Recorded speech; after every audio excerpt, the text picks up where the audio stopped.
The views expressed on this podcast are Peter Dekom's opinions based on his legal experience, research, and academic work. The podcast does not offer legal advice. For any legal matters, always consult an independent attorney who can assess your specific situation. And now, on with the show. So it's Peter Dekom again, and we're going to have a little fun because we did something that got us into a whole heap of trouble, good trouble, and I like to sort of talk about this, and I call it Movie Media Maelstrom, and it's all about the Warner Brothers Discovery debacle that's got Hollywood freaking out, theater owners freaking out, the city of Burbank freaking out. But I did a recording, and then the day after the recording, Netflix stepped in. And I said, hey, should we just do this over again? And everybody said, well, I have a team here, believe it or not, team member over here, for example. You saw that. That could be AI, but are you AI? No, she's not AI. It's Amanda. You know Amanda Fleming. But in any event, we said, no, let's edit them together because seeing what the world was looking at before the big Netflix announcement, quickly followed by a Paramount announcement, is a fascinating look at the new, I have to say it's the corporate state. We have a government now that is basically involved at every level, including taking stock ownership on a number of companies. And I'd say the entire situation will be eventually devolved around CNN, and if Trump gets to convert that into his mouthpiece. But in the meantime, it all started when David Zaslav, who is Warner Brothers Discovery CEO, realized that he had so much debt, he had to sell WBD, Warner Brothers Discovery, either as a whole or in a couple of parts. And the parts were basically, on the one hand, the part he liked the most, the movie and television production unit, the movie and television distribution unit, HBO, HBO Max, and the physical plant, the studio. He didn't care as much about Discovery or CNN or WTBS or Turner Broadcasting, all the linear television he had. And he was spinning that off and letting his CFO run with it. But basically, when people came up and said, hey, I want that, he had to entertain it because ultimately, as a CEO, you entertain your shareholders' best interests. So here we go. I'll have to say in this two-part journey, we are going to delve into perhaps the greatest disruption Hollywood has ever faced. It will result in massive layoffs. It'll put major pressure on movie theaters. And it's got people like, we'll talk about Paramount and all the other stuff later, but Donald Trump has decided I may get involved, which means I sure as hell going to get involved. He's the kingmaker. It's ugly, but what started was pretty ugly, but what was to follow was infinitely more ugly. Even Burbank is suing to stop this thing from happening. So let's get going and start talking about what today is about.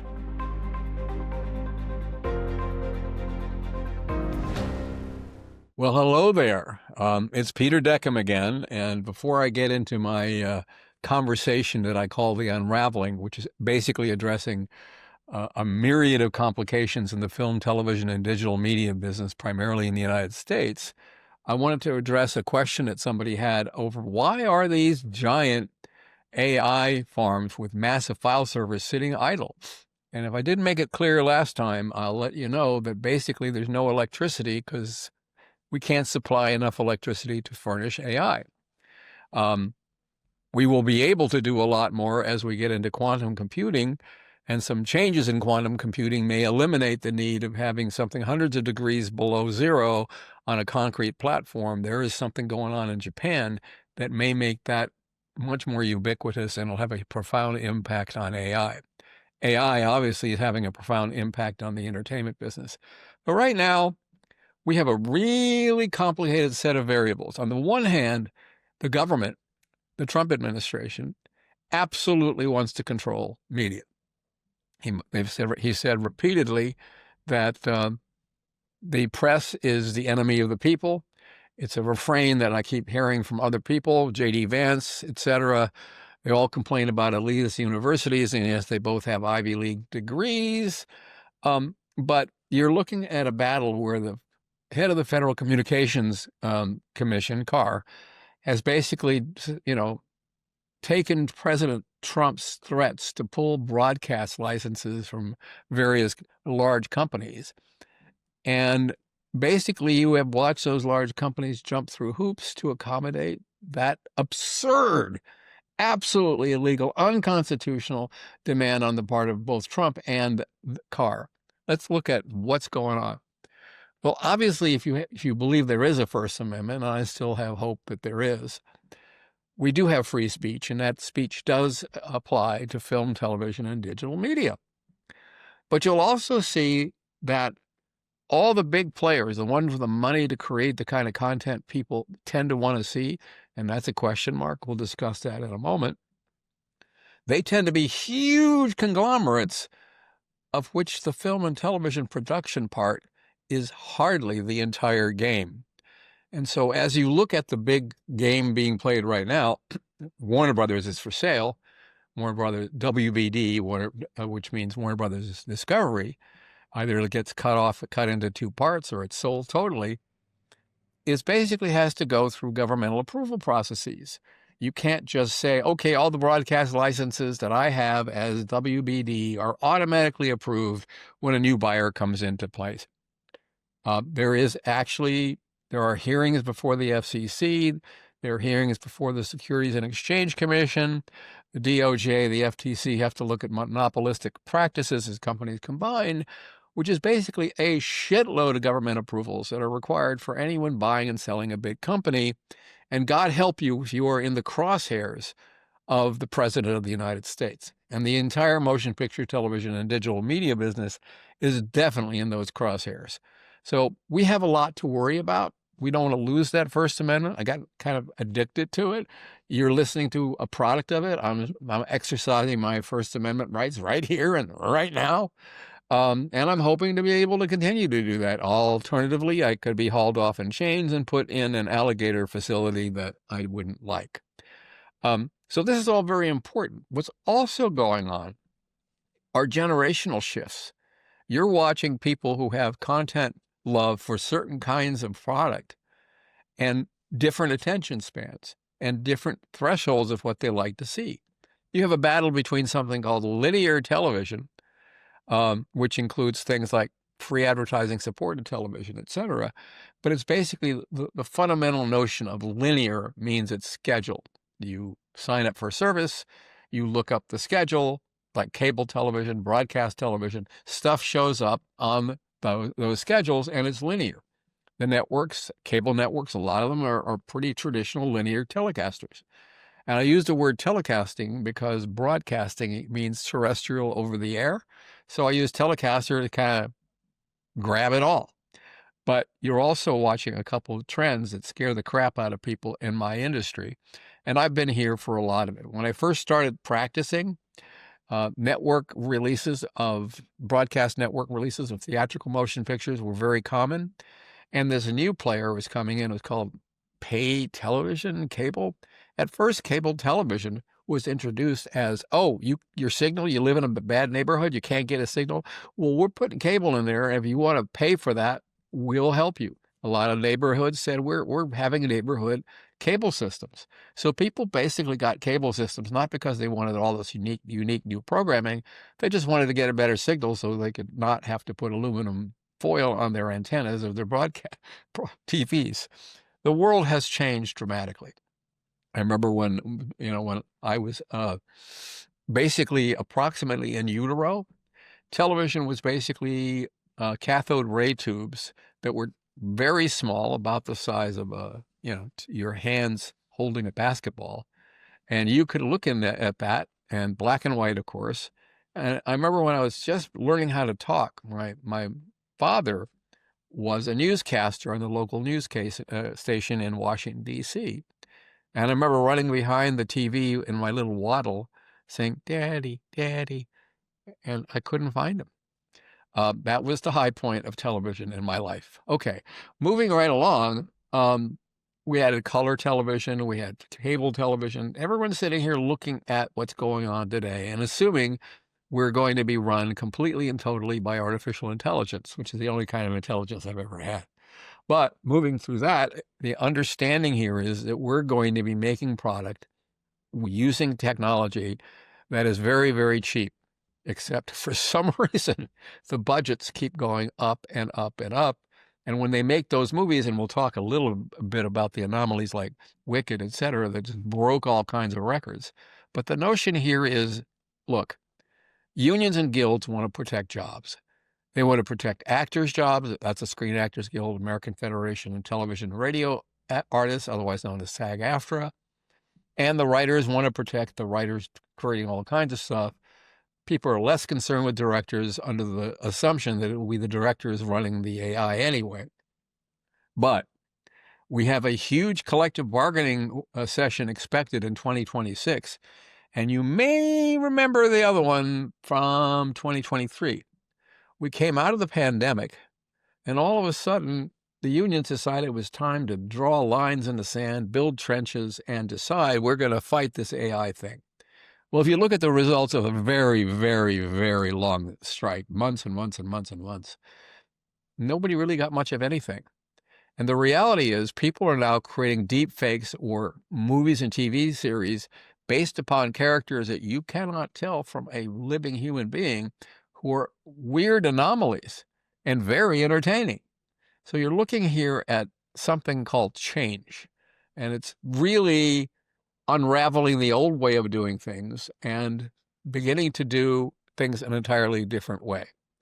Young filmmakers, I'm using that term in an archaic word in a modern sense, are basically utilizing AI and sophisticated visual programming to create completely fabricated, deep fake looking movies and TV product. And people like it. I mean, they're looking at it. And the unions are saying, whoa, whoa, whoa, whoa, whoa, you didn't put any actors in that. And they said, yeah, but we don't have to. We're not going to sign with you, unions, because basically we don't need you. We don't need actors. We don't need writers. We can have AI write the script. And we can have our actors will do exactly what the director wants them to do. And that's every director's fantasy. We can deliver that fantasy. Woo-hoo! Well, that's a terrifying thought if your employment has been based upon this. And what are we going to have? AI lawyers representing and AI agents representing AI characters? I don't think so. But I am reminded of the early part of the 20th century when small towns banned cars because, oh yes, the horses jumped and freaked out and went crazy at the backfiring of automobiles. Now, if you want to see cars on streets, you got to go to Amish country or Central Park. But it's not an issue anymore. In fact, we tend to design our cities entirely around the use of vehicles. Not necessarily healthy for us, but we've been doing that a long time. So if we have that kind of radical change, just picture dirt roads with a couple, skanky cars going down the street, hitting bumps and dust, scaring the shit out of horses, to where we are today. Think about what AI is doing now and what it would be like in 5 to 10 to 15 years. I don't think the timeline is going to be merely as slow as it was for the evolution of things like the airplane or the automobile, because AI itself is an accelerant. So what's going on here? People are desperately clinging to jobs. We're getting terrible job reports. And this AI issue is not helping. We also have a stock market. Remember what I always say, the stock market measures nothing except stocks. And stocks that are 80% driven by AI investment are highly misleading. Unless you are really a person who makes all your money buying and selling stocks, by the way, you may be in trouble. I'm smelling, what are those little round things? Oh, they're bubbles. I would be very wary about all this, but 80% in one industry causing the growth of 80% of the stock market basically reflecting one industry is not healthy. And for that, you also have to look at all the peripheral industries that are impacted by all this stuff and say, that's a legal question, But now you see battles are being fought in the entertainment space, and you're looking at stuff that we could never have predicted. Who would have told you 10 years ago, 20 years ago, 15 years ago, that a disease would so permeate the United States and affect everything about it. Businesses would close, people would be sick and dying, people were scared, and it completely changed entertainment. You couldn't go to a movie theater. Going to a play was out of the question. So what are you going to do? Oh, let's turn on that thing on the wall and see what we can get. So young people taught their parents and grandparents how to look at the big screen in their home and be programmed with stuff that was digitally delivered. Oh, it's going to be so much cheaper. It's going to be so much. No, it wasn't. Because you had to pay for the trunk cable, whatever it was, bringing that signal to you. And then you had to pay for the various services that were involved. And then you had people saying, I don't like that. So you had companies like Pluto TV and Tubi, which are fast, free, advertiser-supported television, giving you free stuff. And then you had companies like Disney saying, I need more content for my new streaming. Used a new word, streaming. It had nothing to do with water. So they basically said, we need more content. Let's buy a company with lots of content. I'll buy Fox. And Rupert Murdoch, as I've noted many a times, does not sell winners. He looked at the cables business and the motion picture business and said, this is too investment heavy, and these transitional technologies are throwing instability into the mix. So I'm not convinced that this is something that I want to hang on to. And there are suckers. I'm not Iger. Want to buy a duck? So this nasty people over at Comcast decided to throw a little mess into this. So what started off was a $50 billion bid for Fox, a little over 50, wound up being a $73 billion purchase price because Comcast decided to have some fun with Disney and make them pay through the nose. So you have all these billions and billions of dollars going out there, and they need to generate a rate of return, in the world. And now we have some of the highest cost inflation we've ever had. People who are basically facing rising prices for whatever it is, or a terrible job market, they're likely to cut back on paying lots and lots of money for entertainment. It's one of the first things that goes. So there are a lot of variables going on in this mix. And what's also fascinating by all these acquisitions, you have a couple of companies that dominate the world of streaming. One of them is Google's YouTube. And you can see how powerful YouTube was in its battle with Disney over whether or not they would carry the Disney product, which includes ESPN, ESPN Plus, all the Disney channels, Hulu, et cetera, et cetera. And, Google's not stupid. YouTube's not stupid. They just said, well, you know what? We're not looking at paying the same levels of money we used to pay. People are getting tired of all this money they have to fork out for entertainment. And I get that. Okay, screw you. I'm not on the air. I throw you off. Eventually, they worked it up. But as you see this battle, as you see this carriage issue, and Disney without having YouTube present, all I can tell you is it's a really, really massive reduction in viewership. So the other monolith in this player, and it oddly enough, I'd say less than 10% of all the content that you see comes through this, is Netflix. But Netflix is a behemoth. It's an absolutely mega powerful company that the major studios who thought, I'm going to bring all my content back into me, and my streaming services are going to carry my wonderful content, and I'll make all that money myself. But for some reason, we'll talk about that as a one-word answer. For some reason, their viewership went away, and the money they expected to make by putting this stuff on their lovely new streaming services did not result in massive growth as expected. So they were making less and less money on their own content. But there was a company. There once was a company. It was named Netflix, they say. They're playing for power in every single way. And those networks learned the hard way that they had to go back to Netflix, their biggest competitor, and put their content away. Netflix walked in and took things like Young Sheldon, Suits, and other things and made them fly. They made more. How did they do that? How come there are more people signing up for Netflix because of old network crap? One word, here it comes, drum roll. I don't have a drum roll, but okay. And it's the thing that scares the crap out of almost everybody in entertainment today. It's called algorithm. And what algorithms have done, especially with AI, is to take what consumers actually watch and break it up into so many informational pieces, tiny little informational pieces, like which actors tend to attract which writers are the most associated with success, what are the themes and stories that people seem to like.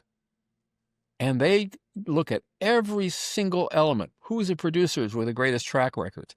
Who are the producers when combined with the actors with the genre that works that we should be looking at? And sometimes, people will deny this, but I'm damn sure it's true, they'll take the script for a show and have AI run an analytic on that to see how has that particular genre and that script, how will it fare in the marketplace? It could be wonderful, could be terrible, but how would you like to, and they tell you, oh, no, we don't make our decisions off of algorithms. Oh, yes, they do. And if you don't have a good algorithm Q score as an actor, a writer, an executive producer, or creator, that definitely impacts how much stuff happens. And you're watching these awful algorithm things define the future. Now we have all these streamers, and we have all these wonderful, pressures from the U.S. government, and we have a complete alteration in viewing patterns lingering from the pandemic. People change their patterns of consumption content very, very, very much. You'll also look at older coot-like people like me, but I don't say this. They say, hey, how can those kids watch all those wonderful things when they could have a big screen at home and they're watching them on those little smartphones? And my response to that is a very simple response. You want to see a big picture and hold a little teeny phone, hold it closer to your face. And now you've got the big screen experience completely. In the theatrical world, there have been some very, very interesting parallels. Number one, event programming, something everybody in your peer group says, you have to see this. And that happens with movies like Barbie, Barbie and Oppenheimer and something called Wicked. It did 156 million in the United States. I mean, that's not amazing. It's it's great. And you're looking at that and saying, well, wait a minute, movies are supposed to be in demise. How the hell did someone do something that's so big it's blowing records all to hell? The answer is very simple. It's something people wanted to see. It was an event, and they worked it very carefully through a combination of productions for television, traditional broadcast television, cable television, and you're talking about monies that are so absurd. 226 million worldwide, 150-something million in the United States. That was Wicked, and people were laughing all the way to many banks.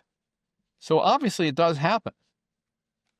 And obviously people still go to the movie theaters, but would you invest your money buying new movie theaters? I don't think so. Maybe you would, but the movie theaters are good places to spend a lot of cool alone time. You also have to look at the results that people are facing for content that works. How in the world do you explain Stranger Things? When you listen to people do after, like sort of post-football game analysis, you're saying, well, they basically reached into a past that didn't actually have to offend anybody, but it was still close enough to show things that people were familiar with. And it dealt with scary things that were thematic materials that people have always liked. And what we've learned is certain genres have done very well theatrically and in television And when I say television, I'm using a very broad brush and including streaming in that. And it's basically the horror genre. Children, PG stuff has never done better. Look at Zootopia. It just opened and little animals called children went and saw it with their parents and they loved it. The results were word of mouth exploded. They're a very interesting thing. So now let's get back to the war that is drawing an awful lot of attention. And that is Warner Brothers Discovery, which was basically staggering under a lot of debt, not having a lot of good luck with its secondary traditional linear televisions, cable network, CNN, and all the other Discovery things that they had. And oddly enough, the part that was making the most money, theatrical motion pictures. It was cleaning up. And because it was cleaning up, that tended to be something that David Zaslav, who was the CEO of WBD, Warner Brothers Discovery, decided, hey, you know, I want that piece and I want HBO. It's no longer Max, it's HBO. And we want that. The rest of it, you guys can, you know, I'll let my chief financial officer take over the linear stuff. Oh, wait a minute. Someone's saying they want to buy the whole thing. Okay. I'm not opposed to it, but I want to be the CEO of something after this is done. I want to be important again. What? Yeah, David Ellison, you were interested in buying me, but you're not interested in all those secondary linear television things? And you have no intention of putting me in charge of anything creative because you're going to do that yourself? No, I'm not happy about that. So if you're going to do that, you're going to have to pay through the nose. Meanwhile, Comcast says, you know what? Maybe we could use something. We could use the entire WBD asset. We could buy it, or we could buy part of it, but we're in this mix. And then there are a bunch of, you know, private equity companies, investment companies, et cetera, that are all looking at this stuff. What about Netflix? Why doesn't Netflix step in and buy this? It could do it. It certainly has the financial capacity to do it, but I'm not quite sure why they would do it. I mean, they could do it without buying a company and all the crap that goes with that. They could just buy the product or have output deals. But ultimately, they seem to have experience in the past that where people withhold content from Netflix, they lose. So they come back to us crawling, and we pay them better than anyone else will, which is why we are the most powerful monolith on planet Earth in the entertainment space worldwide. We have our little fingers into other countries. We're doing stuff we're even buying some sports stuff. No one can stop us. And let me repeat the word again, algorithm. We have algorithms that when you guys were sitting in the background poo-pooing us, we were building a system that guaranteed we would maximize revenues for anything we bought. And we didn't actually have to produce everything. We hit a point a couple of years ago, well before the pandemic, where we produced 50% of everything we put on the air. And then we started making more money with the crap picked up from networks that we could just put on the air, and we made money that the networks, they didn't know how to exploit their algorithms. They didn't have algorithms, or they thought it involved drums and a reggae band. But ultimately, Netflix has such a very rich, and I mean super powerful, set of algorithms that they're very hard to compete with, because unlike all the other multi-layered entertainment companies, Netflix got the metrics directly from their viewers. For decades, and I think it continues even to this day, theatrical releasing companies, theaters, etc., don't really know who goes to the theater. They don't measure those metrics. They're not trying to do it through ticket sales, but it's way after the fact. Netflix is like decades ahead of them in this arena, and that's pretty fast. That's absolutely fascinating. So let's look at the way people used to greenlight movies and TV shows. Stars. This came out of the New York Times on November 17th, and it basically, the headline here in the New York Times is 25 movies, many stars, 0 hits, Hollywood falls to new lows. So remember, this is before we actually saw the Wicked numbers and before we saw the Zootopia numbers. But let's sort of go through here. But not one of the 25 dramas and comedies that movie companies released in North American theaters over the past 3 months has become a hit. Certainly not the way that Hollywood has historically kept score. Some have played to near-empty auditoriums, including After the Hunt, starring Julia Roberts, Christie with Sydney Sweeney, and Die My Love, featuring Jennifer Lawrence and Robert Pattinson. To succeed in theaters today, dramas and comedies must have event status, something truly elevated and special, said Kevin Getz, an author of a new book about Hollywood. It's not a phase. It's an evolutionary reality that we're not going to be able to stop. In 2003, laugh if you will, oh skeptics, I wrote a book called with a former CMO, Chief Marketing Officer of TriStar Columbia and Coca-Cola, and we predicted that the movie star system was dead.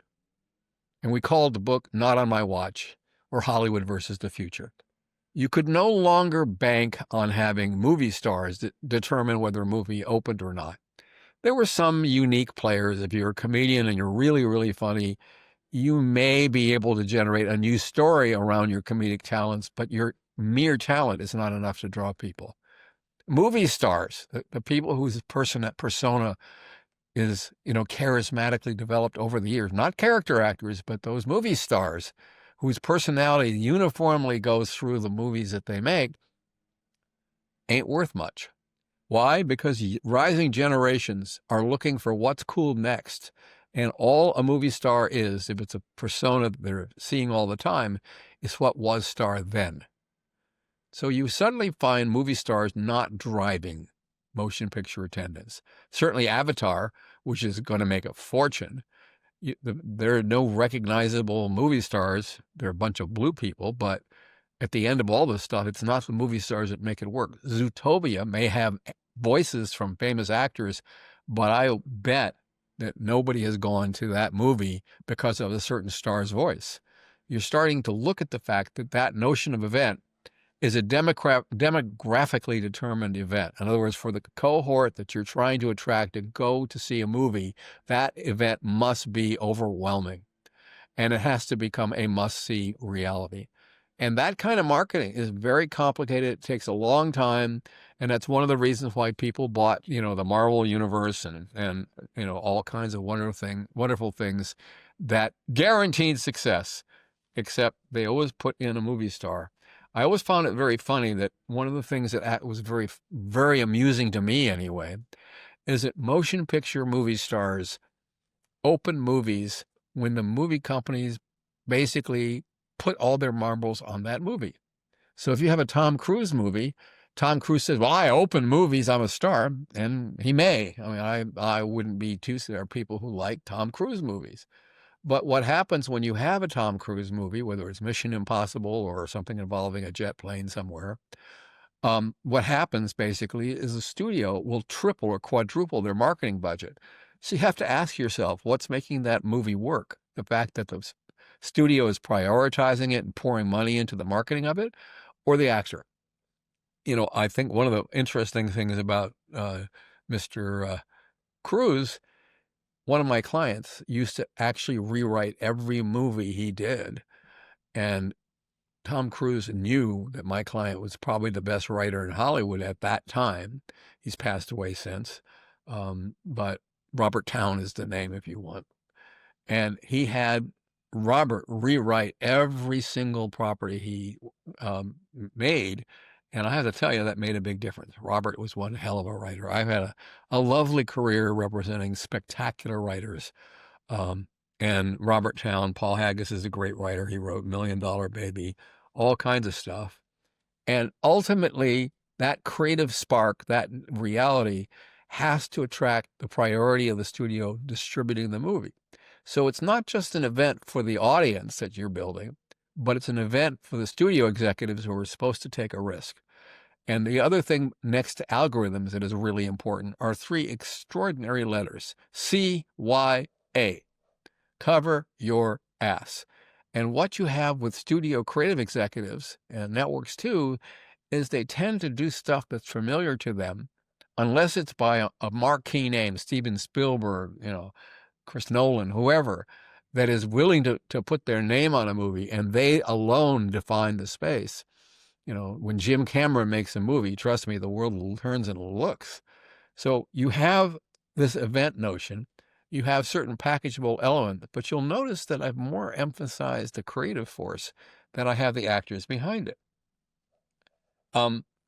We're seeing a lot of strange phenomenon that movies and TV series take off, and then you see companies that are one-note Johnnies, but the note is a beautiful note like Netflix. But there are a bunch of companies that are sort of becoming stragglers.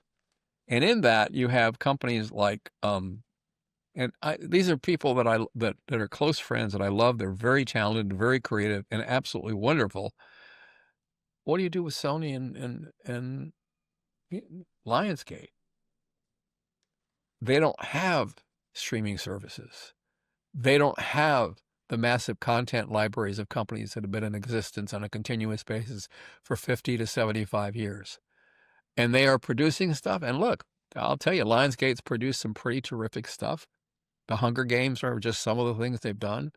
Sony continually makes good stuff, but they're competing with Netflix because they have no streaming services and they have no shot whatsoever of creating a competing service. So we call these companies, they're the orphans of the new system.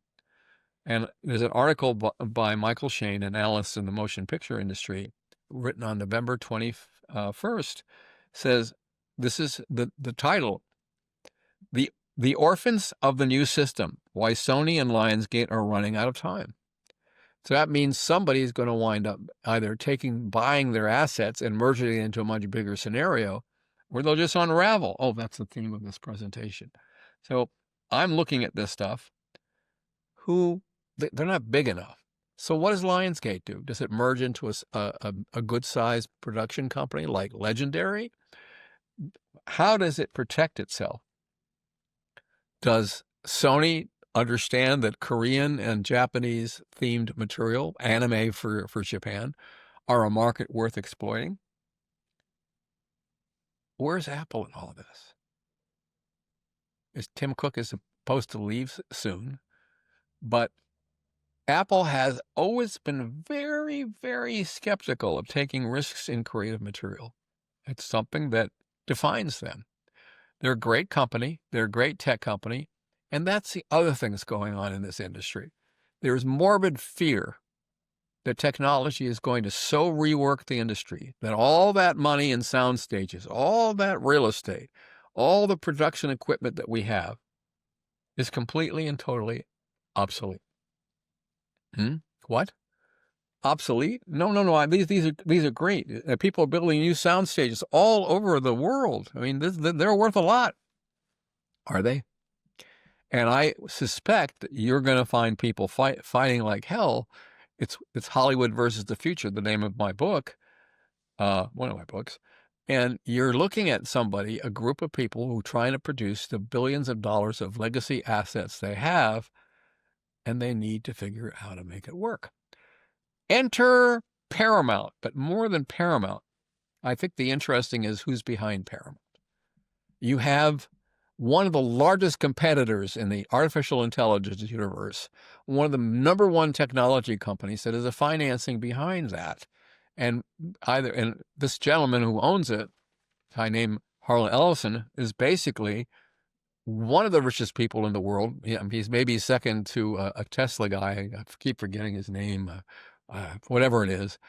And he is the father of David Ellison, who is a creative principal in what we now call Paramount Skydance, which is a merger of Ellison's smaller company, Skydance, and his acquisition of Paramount. And that also included little things like CBS and, the several pay networks and all kinds of stuff. So at this juncture, do we see consolidation among the smaller pay services? Do competitors like NBC, Universal, and Paramount Skydance merge their streaming systems? Does one buy out the other? Do they sell their linear assets to try to make those work? And by the way, those traditional linear assets are pumping cash day in and day out, they're still relatively successful. They're still kind of working okay, but their life expectancy ain't too good. So Ellison has got so much money. He owns a company called Oracle. It's a little teeny company that's worth billions and billions and billions and billions and billions of dollars. But now I read this article. Morgan Stanley warns Oracle's credit protection is nearing its high. In other words, what's their capacity to borrow if they want to buy Warner Brothers through Paramount? And can it happen? And they're already spending fortunes in investing in artificial intelligence technology. Remember that electricity thing I mentioned at the beginning? All these things that are going on. So there's a question. Will Ellison be willing to step up and do it? I took a little trip recently. Marhaba habibi, tarifi Arabiya. I'm sorry, you probably don't speak Arabic. I don't either, but I can say some things to make it look like I can. Ellison traveled to Saudi Arabia, to the rest of us, and had some conversations about picking up some equity in the event he were to buy WBD. So you're looking at people taking all this stuff very seriously. Meanwhile, Comcast said, I don't know that we can avoid being into bidding for WBD. We may not want all their assets, or we can spin off some of the assets, and maybe we'll wind up with, I don't know, CNN. We can add it with our news stuff. But we can't not be in this bidding war. So they've been looking around and seeing who will help them possibly buy WBD. And we have Netflix, which has the money, but I'm not sure they have the proclivity to do it. But you're now looking at this battle, and people are going in and investing heavily in AI, and then buying big fat companies that have an internal rate of return requirement. You're getting in risk areas that people aren't happy about. Now, some of you may remember the wonderful warm and fuzzy days many, many years ago when AOL decided to basically buy Warner Brothers. That was before AT&T later decided to buy Warner Brothers. Both those acquisitions caused more pain by the acquiring company. AOL is now old people email and not much else. And you will take a look at AT&T. They're back in the phone business. They sold this thing to David Zaslav in a heavily leveraged company. And now David Zaslav, with so much debt, literally has to do something and sell the asset. This is where we are. Companies are selling these big things. Let's go back and look to what I talked about at the beginning of this harangue, and that is government. Trump likes the Ellisons. He likes tech bros. He likes that stuff. He likes having a network purchased by CBS, purchased by one of these tech bros because they're his buddies. They get invited. They make donations. It's a very comfy relationship, one I'm always suspicious of, but this is not about that. It's about the fact that Mr. Trump really favors Oracle, the Ellison takeover of WBD. That means all the regulations everything is going to be approved. It's going to be very smooth compared to what it would be of Comcast.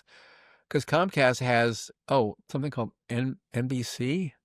And NBC hasn't been playing ball with the Trump administration. And Donald Trump has excoriated some of its late night hosts and suggested that maybe they lose their license, the same as happened at ABC. It goes on all the time. It's basically, let's be nasty and throw our weight around. So we're going to look at the results of this stuff. But I will tell you, when studios and creative companies have to spend billions of dollars in acquisitions and service all that debt, guess who pays for it? They raise prices. Look at what Disney's doing for its consumers. They cut the money they pay to talent. And I guarantee you, I ain't making the kind of money on the same level deals that I used to. The studios just don't pay it. Upside, that's what happens when someone hits you on the back of your head and said, upside to you. In terms of making profits, there are a few that squeeze through all this and make a lot of money. But the era of money and big bucks being paid to talent and for rights is fading into oblivion. If you would like to give feedback, suggestions for new topics, or have a question that might be selected for a future podcast, please email us at dekompodcast@gmail.com. Thank you for listening. Until next time.